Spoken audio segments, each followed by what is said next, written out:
Hi friends, welcome to PNR channel. మానవులకు స్వప్నాలు లేదా కలలు ఎందుకు వస్తాయో చూద్దాం. కళ అంటే అబద్ధము అని, అంటే అది భవిష్యత్తులో జరగవచ్చు, జరగకపోవచ్చు. దాదాపు 99% కళలు అనేటువంటివి నిజము కావు. ఏదో 1% లేదా అంతకంటే తక్కువ శాతము అవి జరుగుతూ ఉంటాయి. కళలు అనేటువంటివి ఏ రూపంలో అయినా రావచ్చు. సాధారణంగా మానవుడు భూతకాలము, భవిష్యత్ కాలము, వర్తమాన కాలానికి సంబంధించినటువంటి విషయాలు ఆలోచిస్తూ ఉంటాడు. ఇవి మనసులో, అంటే సుప్త చేతన అవస్థలో నిక్షిప్తమై ఉంటాయి.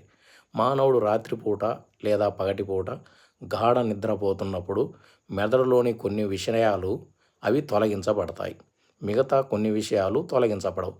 ఇవి నాడీ కణాలలో నిక్షిప్తమై ఉండి అవి చిత్రాల రూపంలో, నిద్రలో, స్వప్నాల రూపంలో వ్యక్తమవుతూ ఉంటాయి. ఇవి వివిధ రూపాలలో కళలు అనేటువంటివి వస్తాయి.